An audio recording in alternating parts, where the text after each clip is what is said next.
Hey y'all, it's Sarah. I hope you guys are doing alright. It is Sunday afternoon for me. I've got my painting overalls on and I am ready to dive into a project. This particular one, I am not doing it for any other reason other than I saw a Kohl's advertisement that had this Stratton chalkboard and hook wall decor piece that was like 70 bucks. And I happened to be looking at it and I thought, wow, that looks like the chalkboard strips that I got from Dollar Tree. So I am only doing this craft just to show myself I can do it. And I thought I would see if you guys wanted to hang out and do one with me. I'm going to show you really quick what all I pulled out to do this thing. And it's really not a lot to it. Obviously, foam core. It took about 3 sheets, and that was mainly for my backer pieces because I like my pieces kind of thick and chunky. It took 3 packages of these Crafter Square chalkboard stickers. So these come 2 in a pack. Whoops. It also took 1 package of these Dollar Tree self-adhesive hooks. This is a 6-pack. We need 5 of these. I went ahead and painted mine, and I wanted to kind of give you a tip. I'm not sure if you can see, but these guys have like these little nubs at the end of them. The little plastic tips, I'm sure, where it was machined. Had I thought about it before, I would have sanded that down a little bit before I painted. And to paint these, all I did was I stuck some poster tack on the back of these, stuck them to a foam core strip, took them out, spray painted them black because I really feel like on plastic items, I like a spray paint base coat. It seems to help my paint adhere more. So once that dried, I did a little bit of a mix of black chalk paint and some Dollar Tree spackling so that I could get a little bit of texture on this where it would look more like iron to me. So these are a little bit larger hooks than the piece that I'm trying to duplicate, but I still liked using these just because there was 6 of them in a pack and it worked out. You could put kind of whichever stick-on hooks you really wanted to. They have the white ones. They have the little pull tab things. I didn't want to have to cut those off. These do have the sticky on there, but we'll be hot gluing them. So let me move on to the cuts you're going to need. I'm going to slide all of this out of the way.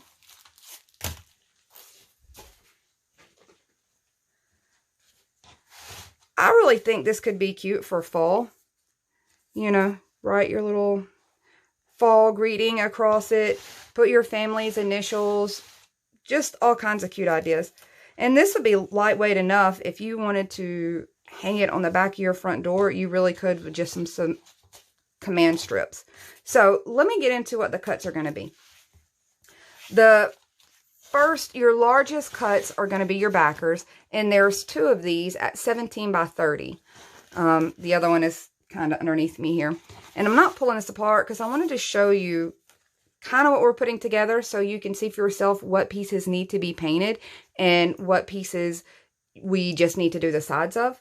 So next, you're going to need 1 2-inch by 30 strip.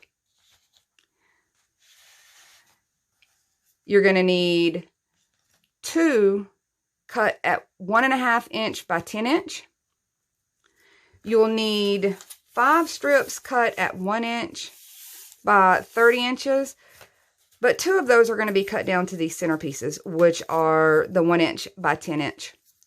And these will be our strips in between our chalkboards.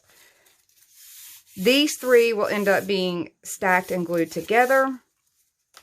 Next, you're going to need 2 pieces at 5 by 30.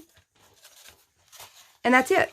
And this is gonna create a pretty substantial size piece. I know that having my camera panned out like this, it kind of distorts the size on these, but this is gonna be a pretty decent size piece. So I want to get started with a couple things. One of the things that we can knock out first before we dive into the painting is this particular piece will not need to be painted. We're going to do our edges, but hopefully I'm going to try to glue all of mine together and just do the edges at the end. I usually do them individually, but I wanted to try this way and just see how it works out for me. So I'm going to pull these out of the way so that we can kind of look at how we're going to space these chalkboards stickers out. So this piece right here is 1.5 inches. You can come over about 1 inch. And I wanted to show you the way that these are set up. We can stick these and line these all the way along this top edge if you want to. And your bottom pieces are still going to reach. If you feel like that's the easiest way to keep you in line, you can always mark it out. I'm going to end up sliding mine down and marking it out a little bit so that once I line mine up, there's plenty of surface for my glue to adhere to. This one will have plenty of surface, so by sliding mine down, it'll help that a little. So I'm going to try to reach all of this and show you what I kind of gauged out to be the measurements to get some spacing equal. And it really wasn't that hard. I'm not going that far into it. Most of it we're going to be able to eyeball from this stage. I just wanted to make sure that I got these things lined up. So I'm going to go over 1 inch on both sides, and we can mark this because it's all going to be hidden with our strips and everything else. So that'll help me line that up here.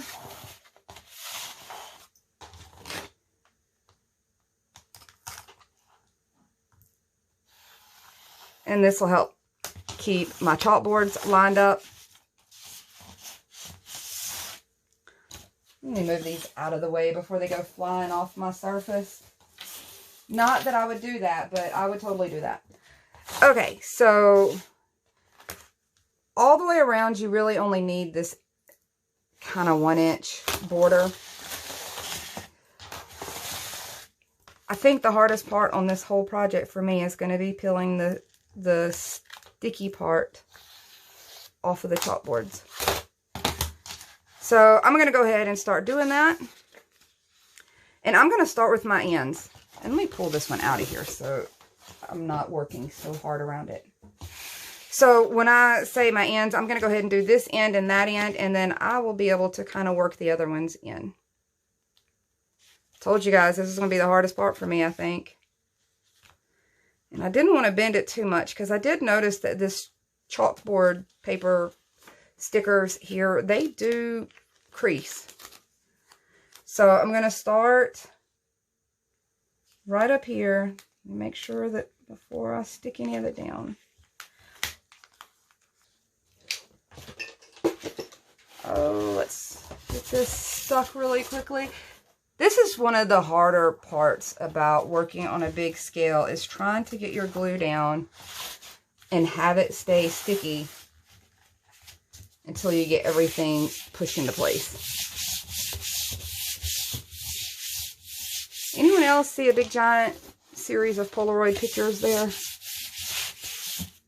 Some of you guys might not know what Polaroids are.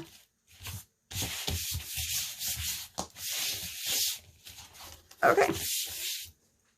So that was able to go ahead and go together. Now this is our two 5-inch pieces. I want to go ahead and put these guys together. We're going to take some shortcuts on this on the painting process.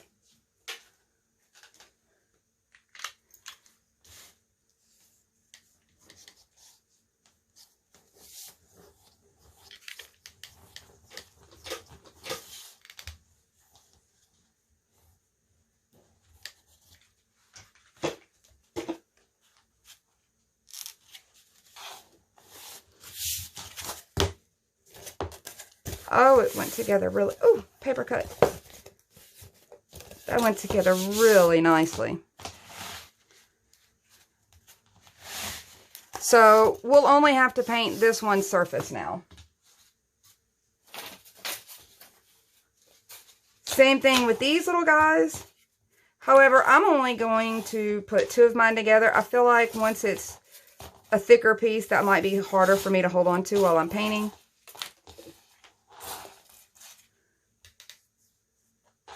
So I'm going to go ahead and hook the 2 bottom pieces.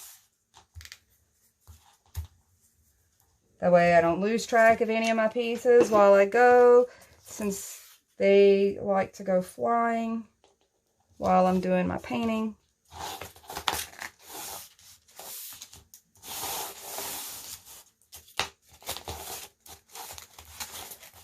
And see right there, they did not get a really close seal. These are the spots that I tell you to be concerned about white showing through. But I'm going to try to work around that.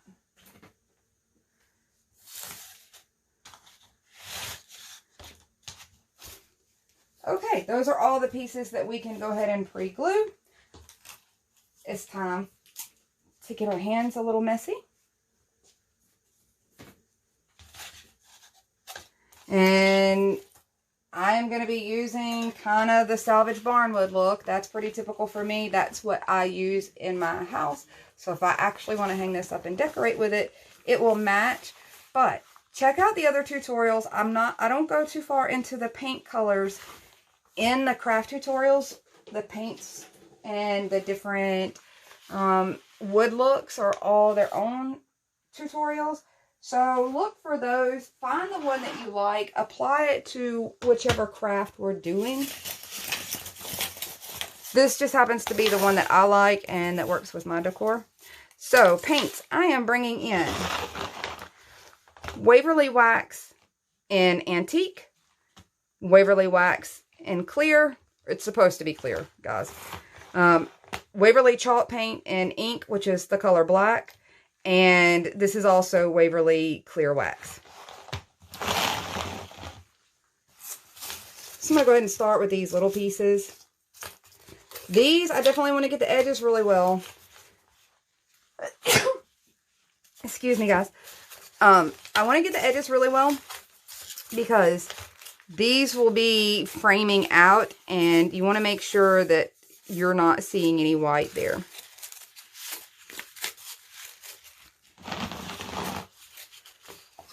And I'm going to go in with my Antique.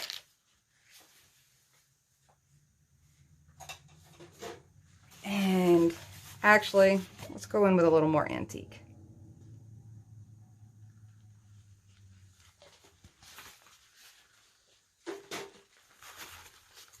So I've got just my little kitchen sponge to do my edge with.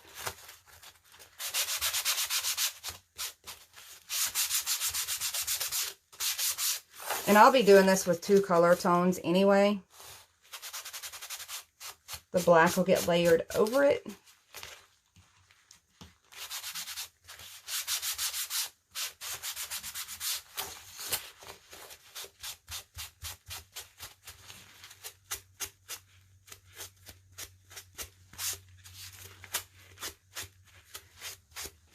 These will be really simple and straightforward. They are so small.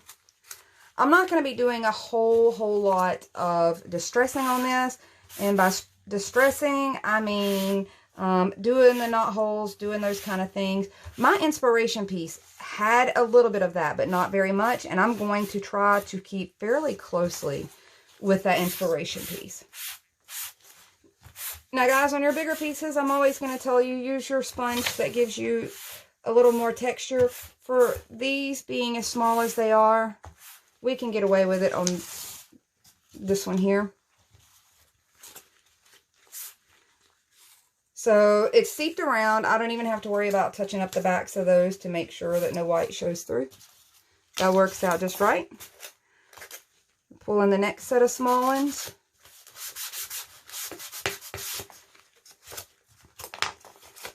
And I'm hoping this does not run super long.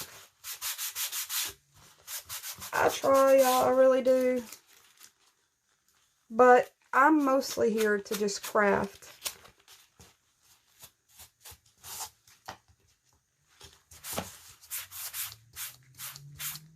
And since I don't like crafting alone, I bring you guys along with me.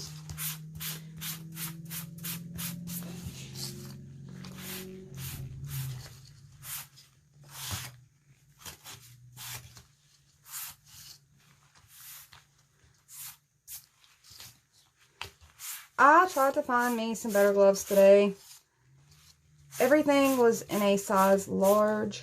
The couple of stores that I looked at, I have got to find a better option. So let's do this little skinny guy. This was my 1 inch. This is the one that I felt like would be easier to do if it wasn't as thick.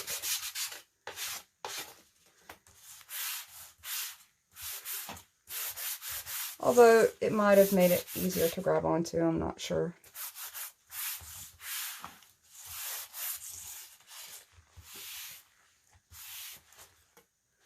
So I'm essentially just getting that coated. Here is its companion.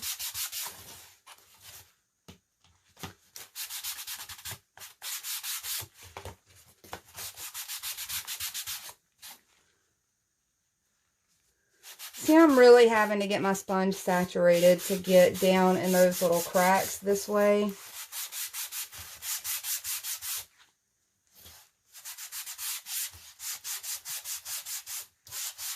That's typically why I like to do them all before any kind of assembly.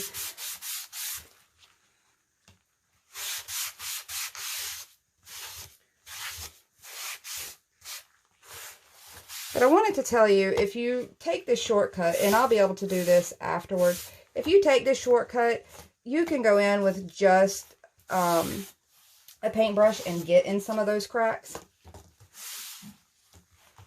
And I'm just wiping the excess paint off of here. Okay, now we're at our 2 inch.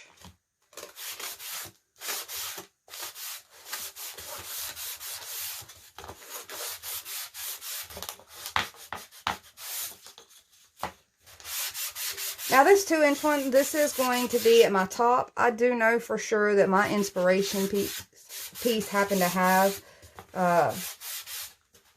some knot holes along the top of it. So I will be adding it to this particular piece. So I'm just going to go in with one of my fingernails and put one little knot hole, and I want to say that it had 2. I can't get to it right now, but, and this is probably the only piece I'm really going to do much of that for.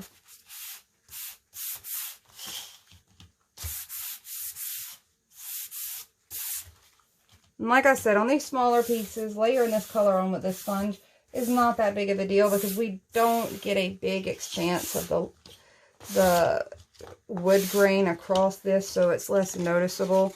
When I get to my bigger piece there, I'm probably going to want to switch sponges. Okay.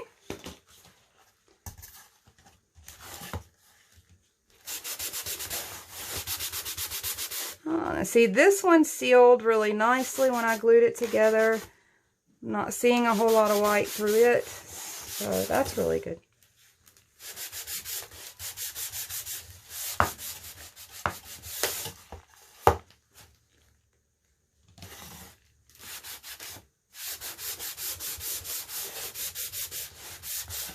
These pieces were exceptionally straight. Every now and then I get some of those sheets that are just absolutely in perfect shape. And I get so happy about finding those.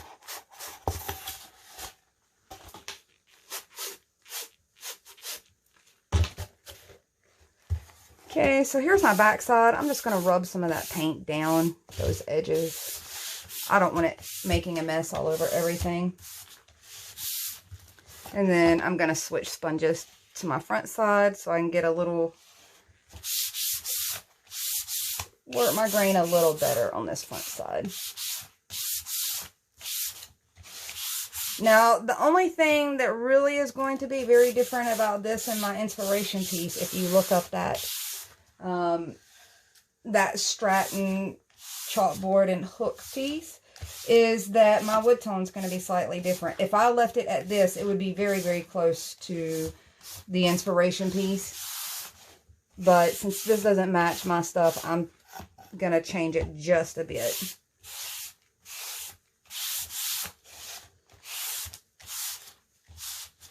I really think this could be great in a color too.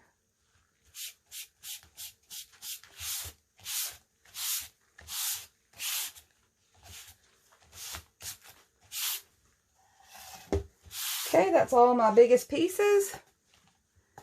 And now we're just going to go back through, same thing. Actually, I can go ahead and glue this last little strip to its pals.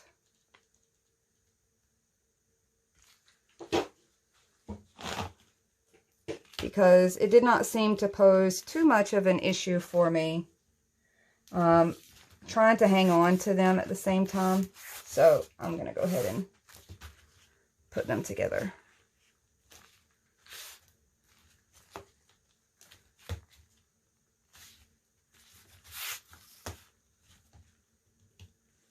Oh, wrong one. So I'm going to come in now with this ink color. This is a chalk paint.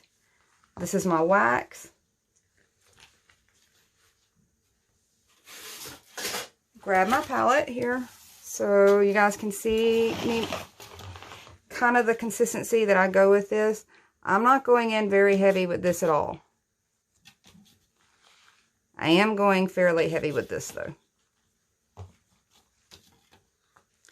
This really helps you move that color across your piece. Otherwise, the ink chalk paint is such an amazingly pigmented paint that you would just get full coverage.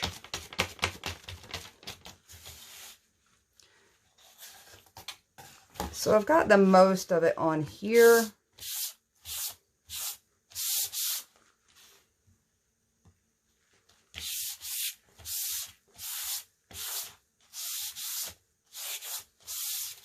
See, I particularly like to go in fairly heavy and then pull some of that back. That means this whole piece is sucking up a lot of those gray tones.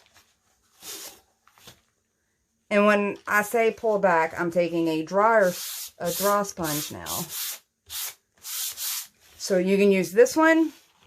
This one kind of blurs those grains and you can see that work through. This was a really nice piece for me to be able to show that because you can see it so much larger, I think. So one will pull back and still leave you your graining. And then when I say that this one will pull back paint and kind of blur it, you can kind of see what I mean on that. Maybe.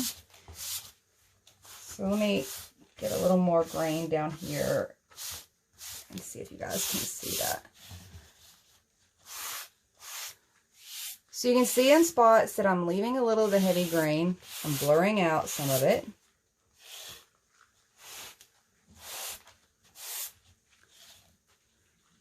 Which is why those sponges definitely have their place in my arsenal. They have their really cool uses. This one will probably likely stay my favorite applicator kind of tool.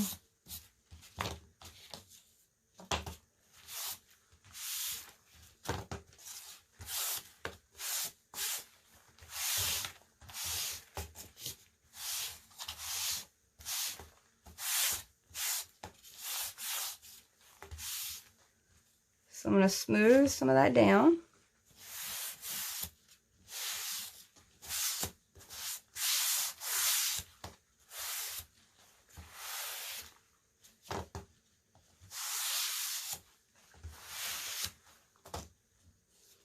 Make sure I got all the fingerprints off there. Okay, so here's where I really want to make sure that I put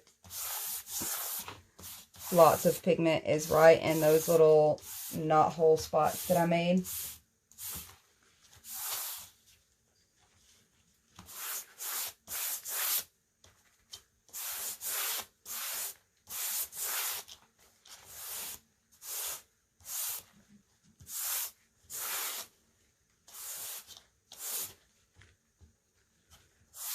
So these gloves leave like a mermaid kind of fishtail pattern to me on everything.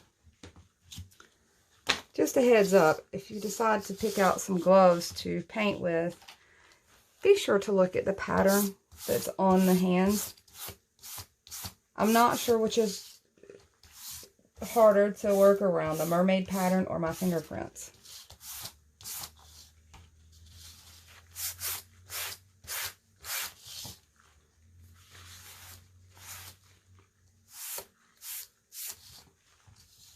Look at those different colors pulled through there. I love that.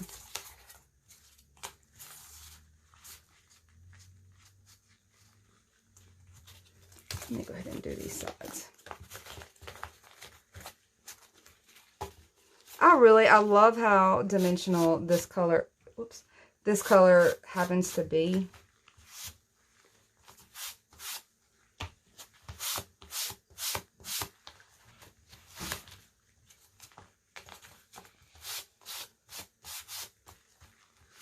I really need to get a new favorite, but for now,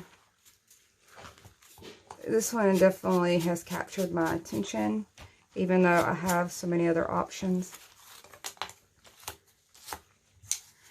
And for those of you that may be looking for just the brown, more normal wood tones video, guys, I only recently realized that one is one of the ones that hasn't got moved over from Facebook to YouTube.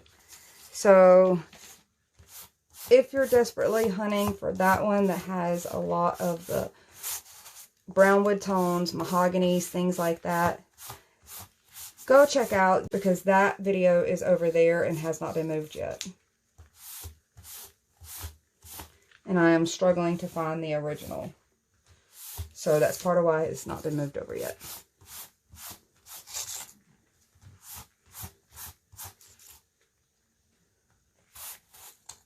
Me and these glove prints.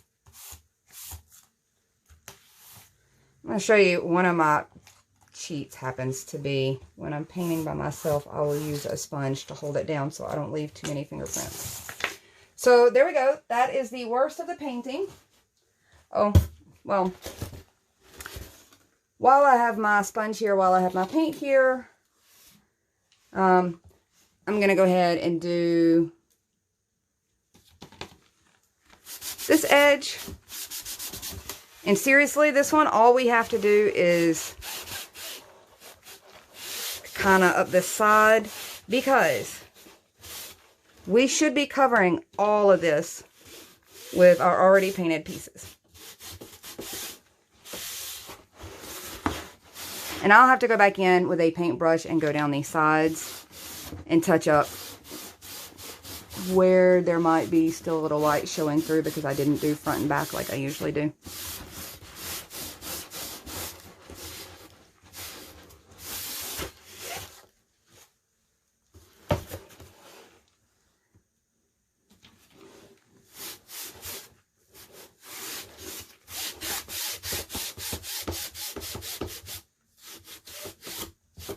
Told you guys, this is going to be a pretty good size piece. That's why I'm having to work so hard to get all the way around it. Doesn't necessarily seem like it's that big at the camera angles that are there, but it's a nice size piece. Okay, so that should be all the painting we have to do, which really wasn't so bad when you start to realize the size this thing is going to come out to be. Okay, I'm going to spin this around and start grabbing my pieces, and we're going to start gluing stuff down. So I'm going to start at the bottom and kind of work my way up. Let's get this thing loaded up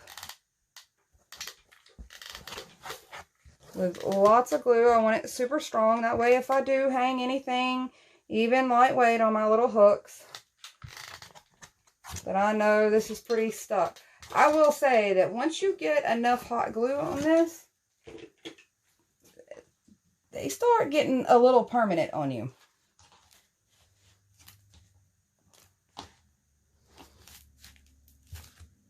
Okay, I'm working everything flush down here at the bottom. And I'm going to go ahead and come in with these 2-inch pieces. That way I'm not trying to like pop them in when I go to put this top on.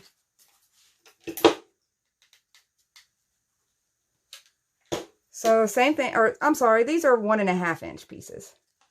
The 2 inches at the top. So my 1.5-inch strips by 10-inch strips are going to kind of line me up for my very top one. Ooh, I'm loving it already. It's starting to come to life. This is when I start getting excited. It's really coming to life now. So these should be able to be used like normal chalkboard. You might want to go in and season it, and if you don't know what that is, that's just rubbing a piece of chalk across it and rubbing it back off.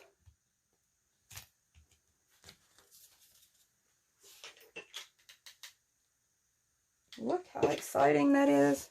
It's already looking like something.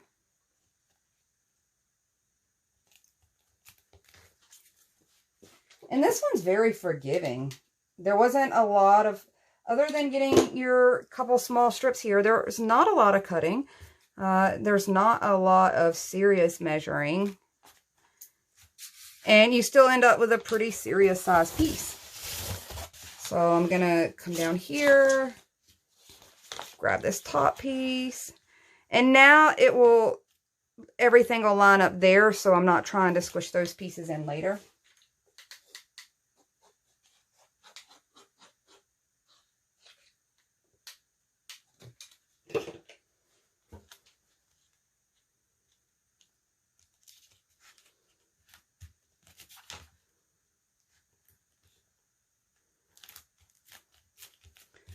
So real quick, I do want to come in before I forget to do this. I am just dipping my little makeup sponge down into this ink color. And I've got very little at all on here. I'm just going to come in and shadow that and tap that in. Same thing on that side, just shadow it a little, tap that in. Just emphasizing it just a hair. Okay, last wood piece is going to go right up here. And real quick, I want to grab one of my hooks to make sure that I'm giving it enough room. We sure are. And this little piece can be glued into place, and I just realized I did not paint the very ends of it, but that's okay. I can still do that. Okay, so this little part is going to pop right into place, and I'm just kind of feel like that's a pretty good spot for it.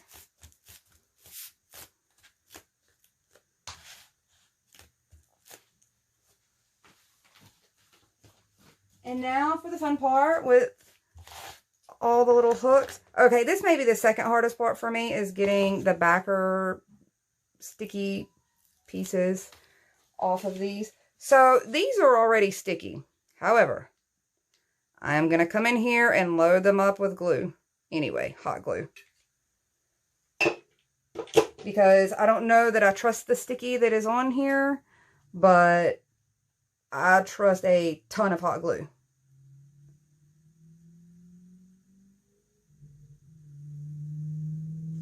So I'm really pushing that in place so it gets a good adhesion with its own sticky part and the hot glue. And like I said, my other piece that I did similar to this, I have hung some things on it. I have switched out a couple of little metal hanging signs. I've got my little plastic watering can thing on it. And it is held up fine since the day I hung it. So I feel fairly confident in these now. I mean, nothing heavy, but I do feel like they can hold a little. So all I'm doing is kind of eyeballing and getting these fairly centered underneath each little square there of all of my little chalkboard parts. And I'm still struggling to peel this.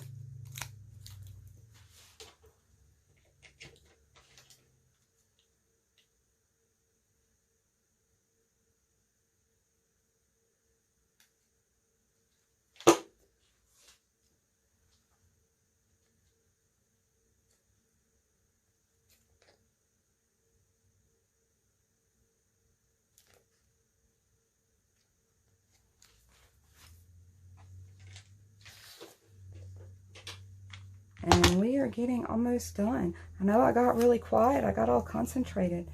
I'm getting excited.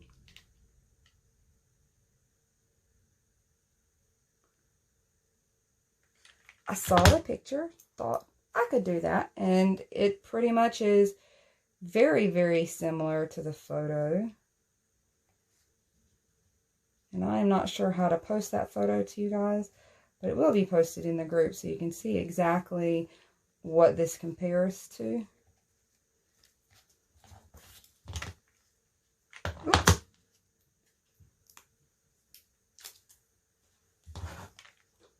Last one. All the glue.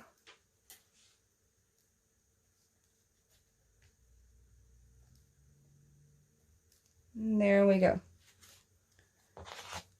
On your glue string, you can use a blow dryer and things like that to get your glue strings off. Although I get a little worrisome about doing the heat on the foam core, I just brush a lot of mine off. And it seems to work out fine. I'm still very leery of heat against my foam core. I've had a few accidents with it. So the last thing I have to do is go back in and I'll touch up my sides a little more and clean those up. I will probably knock out my back side of it. I want you guys to see just how nice and thick this looks and feels. And it's so lightweight. This is another command strip kind of piece. I am going to grab a piece of chalk and just run that across there a little.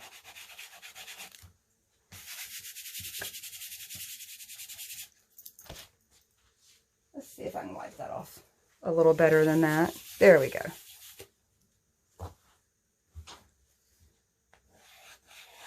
And there you go. This is actually going to be pretty fun and handy. I'm sure I will find notes on it from my kids. But I hope you guys enjoyed this. I kind of had to do it. I'm looking forward to a couple more bigger pieces like this and a couple fall pieces that I'm kind of wanting to jump into. So I hope this gives you some ideas, even if not for this piece, but for other things. I will talk to you guys soon, and I hope you get a chance to do a little crafting.